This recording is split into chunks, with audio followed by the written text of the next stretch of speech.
Hello friends, मैं गौरव। और क्या तुम्हें यह पता है कि 1958 में यूएसएसआर ने मून को, चांद को एक न्यूक्लियर बॉम्ब से उड़ा देने का प्लान किया था। उड़ा देने का मतलब पूरे के पूरे चांद को खत्म करके गायब कर देना, हमेशा हमेशा के लिए। मतलब ठीक है, एटम बॉम्ब्स बना लिया तो मतलब कुछ भी उड़ा दोगे। मेरा मतलब यह है कि इन्हें शायद ये पता भी नहीं था कि अगर चांद को ये उड़ा देंगे तो इस वक्त जो हमारी इंसानी प्रजाति सांस ले रही है वो तो सिर्फ और सिर्फ चांद के ही रहमो करम से है। उसका क्या होगा? समुद्र में मछलियां जो तैर रही है, बाहर इंसान जो घूम रहे हैं, पक्षियां जो चहक रहे हैं, कुत्ते जो भौंक रहे हैं, बच्चे जो खेल रहे हैं, जेसीबी जो खुदाई कर रही है, ये सभी सिर्फ और सिर्फ चांद की वजह से ही चहक और महक पा रहे हैं। मतलब अगर बाय चांस भी चांद नहीं होता या फिर किसी वजह से चांद गायब हो जाए तो बॉस जो कहर, जो विनाश, जो प्रलय उठेगा वो दिल दहलाने वाला माहौल क्रिएट कर देगा। आप जिस विनाश के बारे में सोच सकते हो उससे 100 गुना नहीं बल्कि 1000 गुना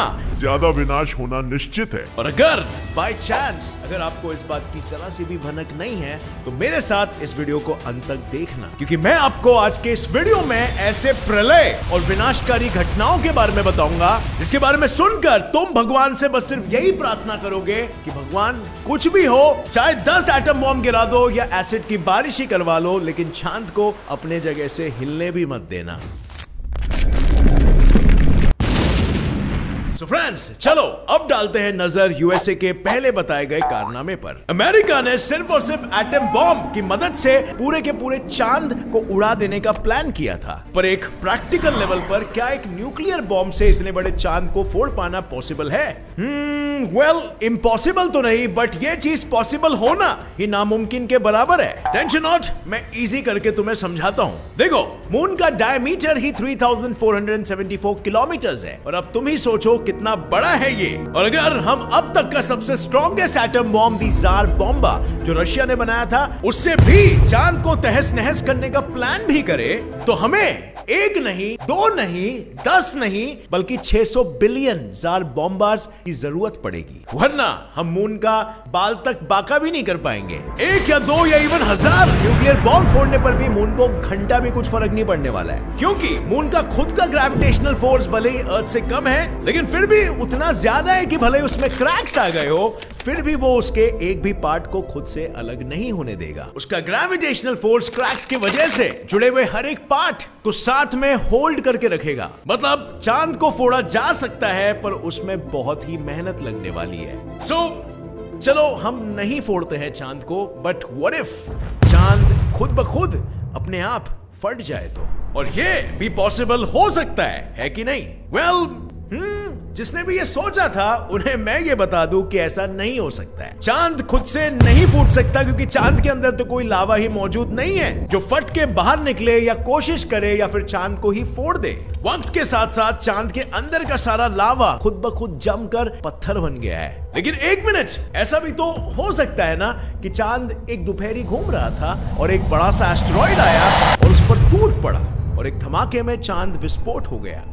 इस केस में ऐसा हो जरूर सकता है, बट चांद को फोड़ने के लिए वो एस्टेरॉइड काफी बड़ा होना चाहिए। और जिस साइज के एस्टेरॉइड की हम बात कर रहे हैं वैसे साइज के एस्टेरॉइड पूरे सोलर सिस्टम में सिर्फ 3 हैं। अब ये एस्टेरॉइड्स है सीरीज जिसका डायमीटर 940 किलोमीटर है, और दूसरा है वेस्टा जिसका डायमीटर लगभग 500 किलोमीटर है, और तीसरा है पैलेस जिसका भी डायमीटर करीबन उतना ही है, यानी 500 किलोमीटर। पर ये सारे एस्टेरॉइड्स तो नेपट्टून के ऑर्बिट में मौजूद है, इसका मतलब ये है कि उनका हमारे तक पहुंच पाने की कोई गुंजाइश ही नहीं है। मतलब चांद कभी फूटेगा ही नहीं? चलो कोई बात नहीं। As a thought experiment, hypothetically हम ऐसा एज्यूम करते हैं कि फ्यूचर में हमने बहुत ही पावरफुल बॉम्ब्स बना लिए हैं और एक ऐसा बॉम्ब बना लिया है जो एक अकेला बॉम्ब पूरे के पूरे चांद को फोड़ने के काबिल है। अब शुरू होगी हमारी कहानी। सॉरी टू से, विनाश, सर्वनाश और सत्यानाश अब होगा कि आगे फ्यूचर में हमने ऐसे बॉम्ब्स बना लिए हैं जो मून को डिस्ट्रॉय करने के बिल्कुल काबिल है, तो क्या होगा?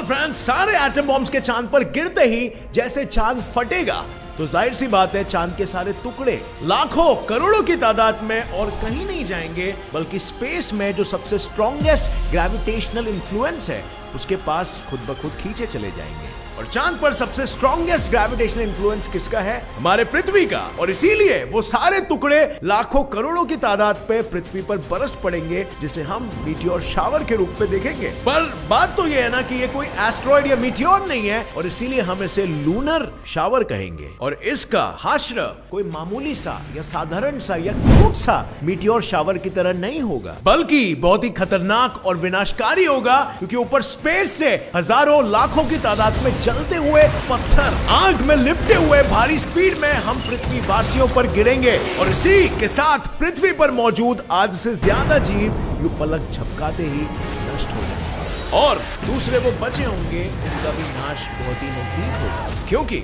वो लोग तो और भी बुरी मौत मरेंगे अनफॉर्चुनेटली। मतलब क्वाइट लिटरली वो लोग जल कर मरेंगे कि चांद के वो जो छोटे छोटे पत्थर जो पृथ्वी की सतह तक नहीं पहुंच पाए होंगे, वो हमारे एटमॉस्फेयर में ही खत्म हो जाएंगे, जिसकी वजह से हमारे वायुमंडल का टेम्परेचर धीरे धीरे बढ़ते जाएगा। और फिर एक टाइम ऐसा आएगा जब टेम्परेचर उतना इंक्रीज हो जाएगा कि हर जगह आग की लपटें उठेंगी, जो टेम्परेचर्स को इतना बढ़ा देगी कि उस टेम्परेचर को कोई भी जीव नहीं झेल पाएगा, और फिर उनका भी टाटा बाय बाय हो जाएगा हमेशा के लिए। पर ये भयानक कहर से हम एक्चुअली में बच सकते हैं। अब फ्रेंड्स, आगे बढ़ने से पहले ये लॉकडाउन की वजह से काफी लोगों को एक्स्ट्रा कैश की जरूरत है। बस इसीलिए मेरे पास आपके लिए एक बहुत ही बढ़िया ट्रेडिंग एप्लीकेशन है। इसका नाम है ओलिम्प ट्रेड। इसमें बस आपको ग्राफ को प्रेडिक्ट करना है। ये देखो कुछ इस तरह। मुझे लग रहा है कि ग्राफ अब ऊपर जाएगा, तो मैंने इस पर $100 लगा लिए और अब वेट करेंगे, और ये देखो हम $82 जीत गए। ओलिम्प ट्रेड एप्लीकेशन आप गूगल प्ले स्टोर या एप्पल स्टोर कहीं से भी इंस्टॉल कर सकते हो, और यहाँ पर आप मिनिमम $10 की ट्रेडिंग कर सकते हो। यहाँ पर आपको 24/7 एसेट्स अवेलेबल रहेंगे विद 0 विड्रॉवल कमीशन। जाओ जाके ओलिम्प ट्रेड ऐप डाउनलोड करो, यहाँ मेरा प्रोमो कोड यूज करो, जिससे आपको डिपॉजिट में 30% डिस्काउंट मिल जाएगा। Link is in the description. अगर चांद के फूटने के बाद लूनर रॉक्स और डस्ट पृथ्वी पर ना आए, बल्कि पृथ्वी के अराउंड मीटियोर्स और डस्ट पार्टिकल्स बनकर घूमते रह जाए, यू नो वो रिंग की तरह जो सैटर्न के इर्द गिर्द होता है। अब आई नो इसके होने के चांसेस बिल्कुल ना के बराबर है, बट फिर भी ये हो बिल्कुल सकता है। और अगर केस 2 के तौर पे ये हुआ, तो पता है क्या होगा?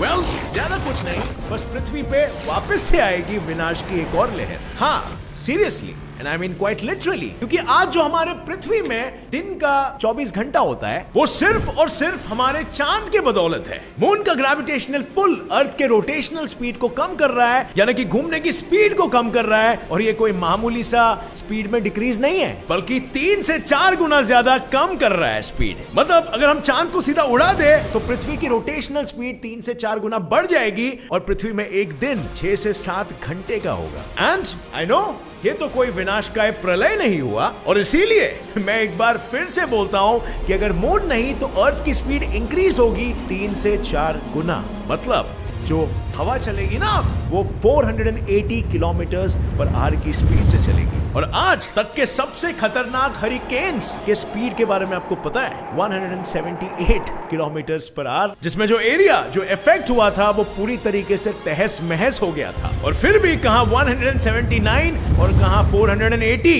इससे आप अंदाजा लगा सकते हो। इतनी तेज हवा में कोई भी पशु हो या पक्षी या इंसान जिंदा रह नहीं सकता, इट्स इम्पॉसिबल। और सिर्फ वही जीव जिंदा रह पाएंगे जो जमीन के नीचे रहते हो, और इनको छोड़ के बाकी सारे प्रजातियां विलुप्त हो जाएंगे।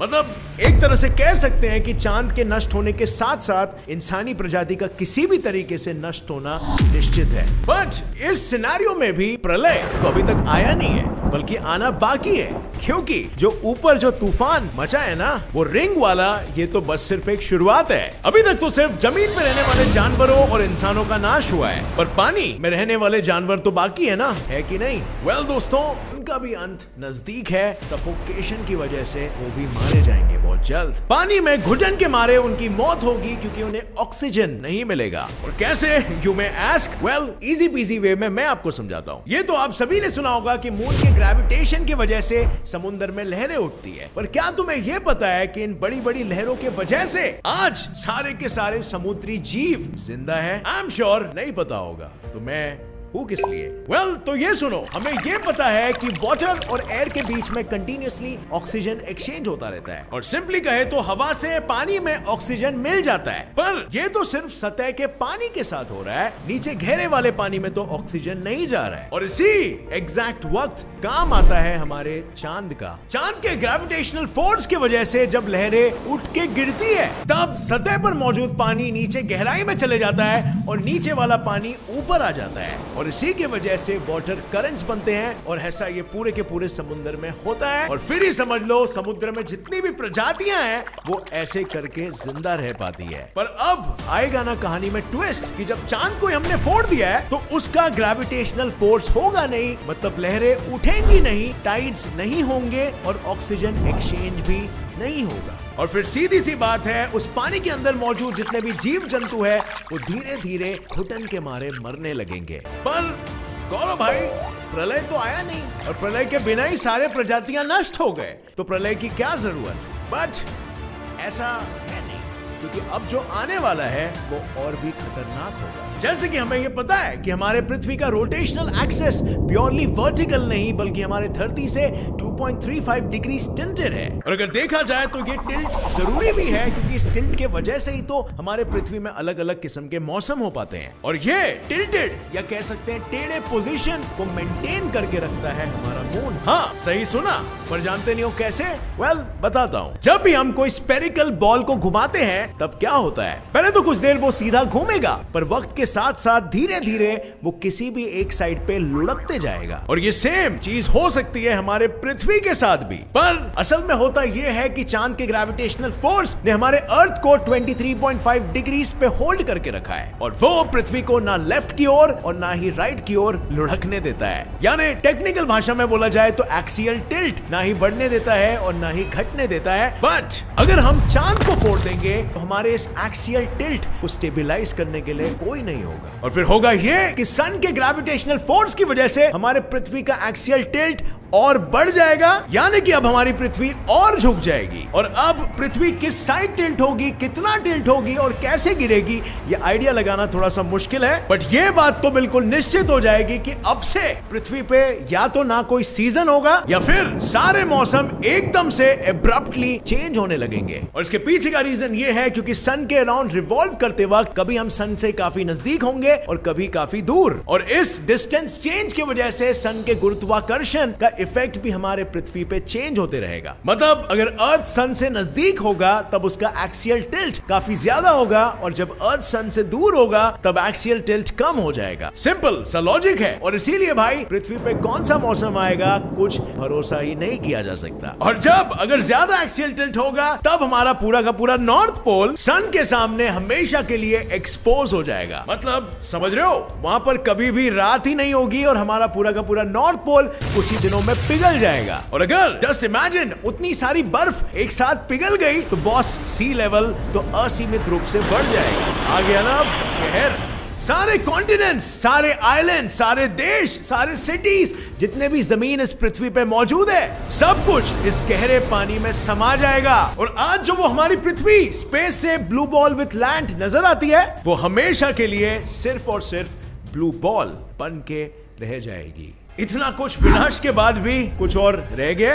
हाँ, बची रह गई है ना एक छोटी सी चीज। अब जब चांद ही रहा नहीं तो चांद का ऑब्वियस सी बात है ग्रेविटेशन फोर्स भी नहीं रहेगा, और इसी वजह से अब हमारे पृथ्वी पे सन के साथ साथ दूसरे ग्रहों के ग्रेविटेशनल फोर्स का भी इन्फ्लुएंस होने लगेगा। मान लो मार्स जो हमारा सबसे नजदीक का ग्रह है, उसका ग्रेविटेशनल अट्रैक्शन ज्यादा रहा तो हमारे अर्थ का ऑर्बिटल पाथ डिफ्लेक्ट तक हो सकता है, और अब हम कौन से ऑर्बिट में घूमेंगे इसका कोई भरोसा नहीं। और इसीलिए अब हमारी पृथ्वी किसी दूसरे ग्रह से या किसी दूसरे एस्टेरॉइड से कभी भी टकरा सकती है, और कभी भी पृथ्वी के चिथड़े उड़ सकते हैं। सो फ्रेंड्स, इस थॉट एक्सपेरिमेंट से ये बात तो बिल्कुल निश्चित हो जाती है कि चांद के ना होने से ऐसे ना तो वैसे अर्थ का भी लगना बिल्कुल निश्चित है। तो खुश जरूर होना कि चांद वहां पर मौजूद है, और तुम्हें देख के स्माइल कर रहा है। सो अब फ्रेंड्स, तुम्हें अगर चांद की अहमियत पता चल चुकी है तो एक लाइक जरूर हिट करना। और अगर आप इस चैनल पर नए हो और अगर आपको ऐसे ही ज्ञान भरे, इंटरेस्टिंग और एंटरटेनिंग वीडियोस देखना है तो अभी सब्सक्राइब बटन हिट कर दो